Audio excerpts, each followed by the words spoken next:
মধ্যরাতে রাজধানীর হাতিরঝিলে যৌথ বাহিনীর তল্লাশি কার্যক্রম।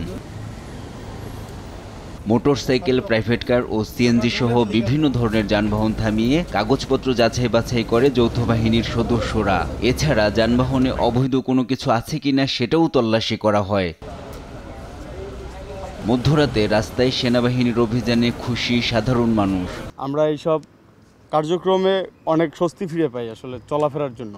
আমাদের রাস্তায় অনেক দুর্ঘটনার শিকার হতে হয়, ছিনতাইয়ের কবলে পড়তে হয়।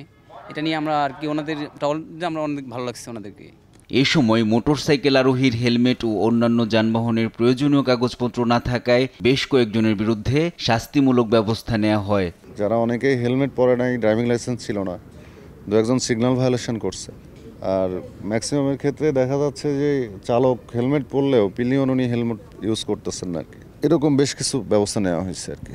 এদিকে রাতে আইনশৃঙ্খলা পরিস্থিতি স্বাভাবিক রাখতে নগরীর গুলশানের পুলিশ প্লাজার সামনে চেকপোস্ট বসিয়ে বিভিন্ন যানবাহনের তল্লাশি কার্যক্রম চালিয়েছে পুলিশ।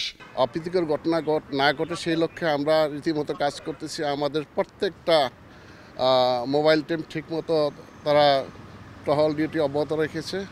আমরা সিনিয়র পর্যায়ে আছি, আমরা তাদের ডিউটি তদারক করতেছি, মনিটর করতেছি। ইনশাল্লাহ আমরা এই এলাকাকে ছিনতাই মুক্ত রাখতে পারবো ইনশাল্লাহ, আশাবাদ করছি। নগরীতে চুরি, ছিনতাই ও ডাকাতি সহ অপরাধ তৎপরতা ঠেকাতে ও অপরাধীদের আইনের আওতায় আনতে তল্লাশি কার্যক্রম চলমান থাকবে বলে জানায় আইনশৃঙ্খলা বাহিনীর সদস্যরা। এনআই নাহিদ, দেশ টিভি, ঢাকা।